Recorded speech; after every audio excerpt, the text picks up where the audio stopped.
Let me tell you something that most traders don't want to hear. My A-plus strategy is very boring. There are no flashy indicators, no secret algorithm, no AI signals, and no 15 confirmations stacked on top of each other. It's repetitive, it's mechanical, it's almost dull, and it makes me over $10,000 per month. So in this video, I'm going to break down what supply and demand is, why it works from a liquidity standpoint, what most traders misunderstand about it, and what I specifically look for when price trades into my zones. And if you stick around until the end, I can guarantee this is going to change the way that you trade forever. So if you guys could, make sure to hit that like button as well as clicking that subscribe button. It would mean the absolute world to me. 1,500 free videos here on this channel. I live trade every single morning for the New York market open. So make sure you guys tap into that. And also, if you haven't already, make sure to join my free Discord. That link will be down in the description. But let's go ahead and let's hop into it. All right, so I want to start off with what supply and demand actually is. First, we need to remove the retail definition. Supply and demand is not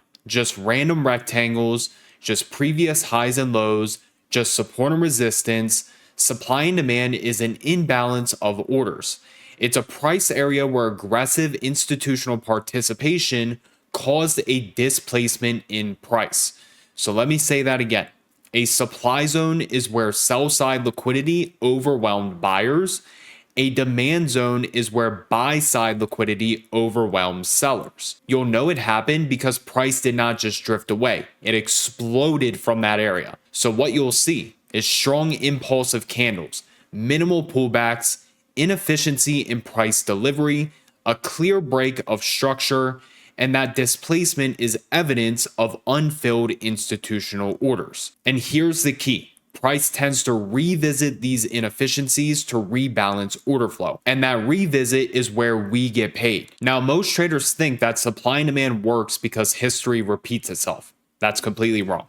It works because markets are auction systems driven by liquidity. Institutions cannot enter full size in one candle. They have to scale in. They leave resting orders and they create imbalance. Now, what I mean by this is institutions, they cannot do market orders within the market. Because say you're JP Morgan and you need to get filled on 100,000 longs on ES. There is not enough limit orders within the market to fill those 100,000 market orders. So if JP Morgan were to do that, they would get filled all over the place and they would cause price to explode too quick and get terrible averages. So what they have to do is they have to place limit orders within the market and they have to wait for price to return back to those limit orders to get filled. Now, why I am bringing this up is because there are only two types of orders within the market. We have market orders, which is aggressive orders saying that they want to get in right now and they don't care the price. You might get filled above current price if you're trying to go long. You might get filled below current price if you're trying to go short if you do a market order. A limit order is saying I only want to get filled at this specific price. And again, if you're trading with a lot of size, you have to do limit orders. Us as retail, we have the blessing of being able to do market orders because we aren't going to move the markets. However, these large institutions, they cannot do that. So because of that, when price leaves a zone aggressively, it often leaves unmitigated positions, partial fills, resting limit orders, and when price retraces, that's typically when these orders are going to get filled. Again, these institutions, they are not going to chase price higher. They are not going to chase price lower. They're going to leave their orders sitting at that specific level, and they're going to wait for price to come back to it, fill their order, and then look for price to move in its original direction. And typically, that is why we will see price react to those zones before price made a very strong and aggressive move. It's not magic. It's not patterns, and it's not a coincidence. It's liquidity engineering. And you'll also notice something else that's very interesting. High probability zones typically originate from consolidation before expansion. They break major structure. They sweep liquidity before departure. And that sweep is critical because smart money needs counterparties. Retail traders provide liquidity and the institutions take it. When price runs equal highs or equal lows and then displaces, that's not random. That's engineered liquidity collection. So what makes a high probability zone? Not all zones are created equal. If you mark every base you see, you're going to lose money. And here's what separates my A plus setups from the average ones. First, we need to have clear displacement. I want to see a large body candle with strong momentum, minimal overlap, and break of market structure. If price drifts away slowly from the base, I do not care. I want urgency, and urgency equals institutional participation. Now, before we continue, what do I mean by a base? Okay, this right here, if it was on a higher time frame, would be considered a supply zone. So what I am looking for is a large and aggressive move to the downside. Then we want to look one candle to the left. That one candle to the left has to be an opposite colored candle, and it has to be smaller than this red candle. Ideally, minimal overlap. So this previous candle before that large and aggressive move down, that is going to be your basing candle. And again, this would be for a supply zone. Or on a 30-minute, as we can see right here, the basing candle would now be this red candle right here. So what I would look for is a large and aggressive move up. Look, one candle to the left has to be a small red candle. This candle is going to be our basing candle for a demand zone. And again, we'll come back to that here in a little bit. I just wanted to break down what a basing candle was. Second, ideally a liquidity sweep before departure. And again, departure being that very large and aggressive move, whether it be to the downside or to the upside. Because if price did take out equal highs or run previous lows, previous day's highs, whatever it may be, then yes, that increases the probability. Why? Because liquidity was harvested before the expansive move. So let's see if we can find an example on this chart. Okay, so this candle right here, it's a very, very small black candle. But as we can see, before this large and expansive move to the upside, price broke below these previous lows, came down, which actually ended up being into a previous demand zone right here. And then we bounced right out of it and we started to make this run up right here. So price went lower than this previous small basing candle, bounced right back up and made a very large and expansive move to the upside. So it ran liquidity. Therefore, we have our new demand zone here. As we see, price traded down into the demand zone, bounced off of it, came back up towards the end of the day and ran a little bit higher throughout the Asia session as well. So that's what I mean by a liquidity sweep before the expansive move, whether it be to the upside or to the downside, can typically lead to a higher probability trade. And again, not necessarily always needed, but it does increase the probabilities that price will bounce out of either a demand zone or reject out of a supply zone if there is a liquidity sweep before that expansive move. Now, let me tell you why this strategy becomes powerful when you scale it inside of funded accounts. If you're still trading a small personal account, you're limiting your upside. That's why I use Apex Trader Funding. Apex Trader Funding allows you to trade funded futures accounts and keep the majority of your profits. Right now, they're running a 90% off sale on all accounts if you use discount code Brandon in all caps. You can get into larger capital accounts at a fraction of the normal cost, and here's why this matters. This strategy doesn't need 10 plus trades a day. All it needs is one clean setup, proper risk management, and scaled capital. Instead of risking your own large capital, you can leverage funded accounts and scale responsibly. So if you're serious about trading and want to apply structured supply and demand inside of funded accounts, check out Apex. That link will be down in the description.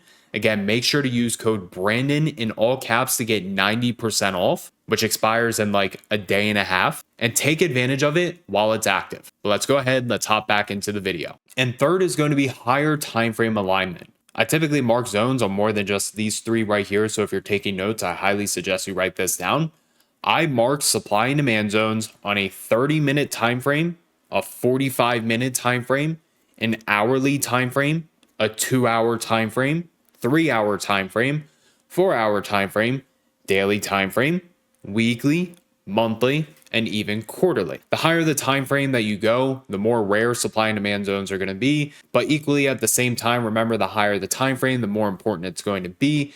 So on the lower time frames, yes, you will notice more supply and demand zones, but they're not as high probability as like these daily, weekly, monthly, and quarterly supply and demand zones. So again, you will see more on the lower time frames. Are they high probability? Yes, but those higher time frame ones, they're more rare that you're going to see, and they hold more weight in the market. And then simply from there, I will refine my entries on lower time frames. If the higher time frame is bullish, I'm only interested in demand. If it's bearish, I'm only interested in supply. Trading counter trend supply and demand is how traders overcomplicate and underperform. And fourth is going to be the reaction quality on the return to either our supply or demand zone. And this is where most traders fail. When price returns to a zone, I don't blindly enter. I watch for lower time frame break of structure, volume expansion, meaning we're hitting the zone and we're seeing a spike in volume, strong rejection wicks if we're watching supply, or strong bounce wicks if we're trading demand, aggressive order flow. So I'm always looking at bookmap as well to help double confirm that there's actually buyers or sellers at the supply and demand. If you're using an order flow tool such as bookmap, first off, I'll be leaving a link down in the description. That way you guys know how to read order flow.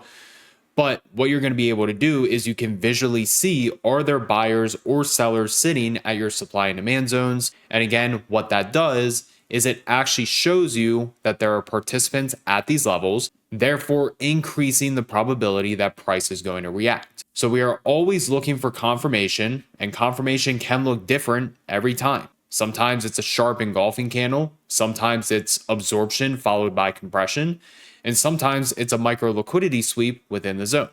The key is reading intent and not memorizing patterns. I can't tell you how many different ways we can get confirmation within these zones, which is why live trade here on YouTube every single day. You guys can join, you can watch me trade for completely free and start looking at exactly what I am watching. I walk through everything that I'm watching. I say exactly when I'm taking trades, exactly when I'm trimming, or either when I'm stopping out. But the best way to get really good at reading these zones, in my honest opinion, is by joining those live streams. So again, I am live every single morning for New York Market Open. So if you guys do want to join and watch me trade live for completely free, make sure you guys subscribe and tap in. Okay, so now let's go ahead and let's go over an entry model. So as we see, we have a couple different demands right here. We had one right here, as well as another one right here, both based off the 30-minute time frame.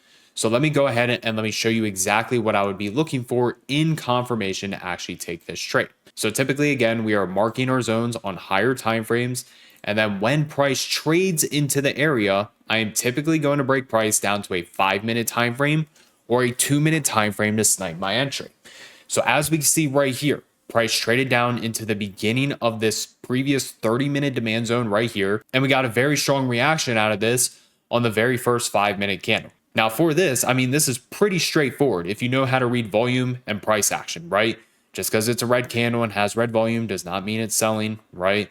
We had the beginning of the demand, we had a huge volume spike, very clear to us that buyers were present at this demand zone. So you could have entered this position at the close of this 5-minute candle right here. Your stop would be below this 5-minute candle wick. Typically, I always put my stop loss on the opposite side of my confirmation candle. So at the close of that 5-minute, you were risking probably about like 9-ish points. Now, if you took this trade, almost immediately ended up pushing about 20 points, and then from there it pulled back. If you put your stop at break even, it still did not hit that break even stop. And then from there, I mean, you could have potentially call it, what, a 50-point trade? Not common for a lot of people, but again, there was that potential to capture 50 points. Or I'll break price down to a 2-minute. So let's see how the 2-minute reacted. Look at that first 2-minute candle right there. That's a very bullish 2-minute candle, right? It opened, it was red. We dropped down into the very beginning of that demand zone. Buyers bought it up, very long lower wick, elevation in the volume. Again, you could have went long at the close of the 2-minute, stop loss right below there, and you still could have captured a nice move to the upside. So again, I'll either watch a 5-minute time frame or a 2-minute time frame to snipe my entry. Now, as we can see a little later in the day, we came down into that previous demand that we marked. Again, I think it was a 30-minute demand. But as we can see right here, we have this long lower wick coming right off of the zone. Buyers then buy it back up. As we see down here, we have the elevation in the volume at the key level, which is telling us that buyers are more than likely present. There's more than likely some absorption going down in this demand, which is why we see the volume elevation. So we would look to go long. And if price were to break below this low right here and actually invalidate the setup, that is when you would get out of the trade. And if you guys tune into the live streams or you watch my videos, you know that I am not a big fan of hard stop losses.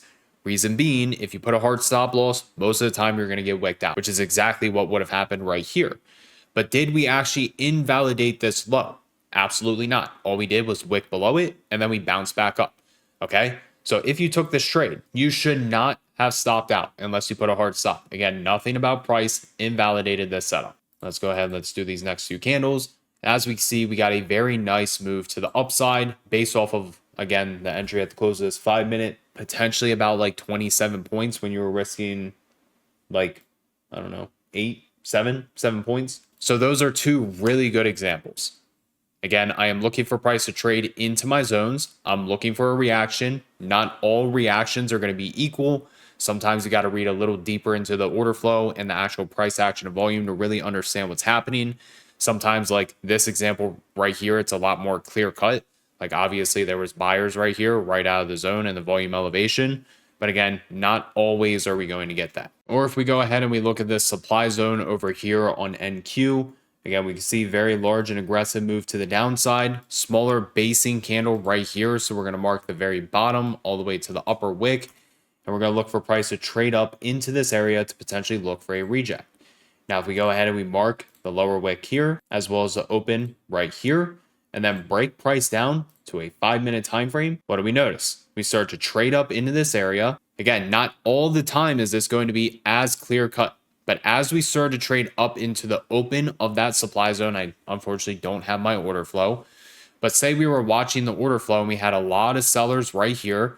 Buyers kept trying to push price higher. Every single time they tried to push price higher, there was an equal seller on the opposite side, not allowing price to go higher. And if there was a lot of sellers at this area, you could have potentially took a short entry. Your stop would be if price started to show strength above this area right here. And you can see that you could have caught a nice little move to the downside. Now, I have no idea what happened next. So let's go ahead and see. Start rejecting the zone more, and then price ended up going lower. So again, sometimes it's not as clear cut. Other times it is very clear that buyers or sellers are present. If you waited for 15-minute candle closes, then yes, this helped confirm your trade. But I would say most of the time I am sniping entries on a 5-minute time frame or a 2-minute time frame and reading deeper into the order flow as well as the price action and volume to see, do I get a proper confirmation at this area of interest? Now, most traders lose because they crave excitement. Supply and demand forces patience. You must wait for price to come to you, liquidity to be taken, structure to confirm. You are reacting, not predicting. And when you remove prediction, you remove ego. When you remove ego, you remove impulsiveness. When you remove impulsiveness, your equity curve stabilizes. And that's the real edge. So now let me leave you with this. Trading is not about excitement. It is not about catching every move. It is not about predicting tops and bottoms. It is about identifying imbalance, waiting for mitigation, and executing with discipline.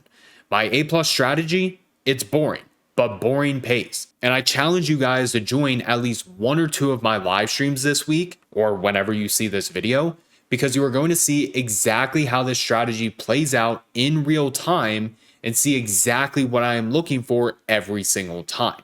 So if you got value from this video, if you could, make sure to hit that like button, subscribe. Again, 1,500 videos on this channel teach you on how to trade for completely free. So if you don't subscribe, I don't know what to tell you. Other than that, see you guys in the live streams and see you guys in the next video.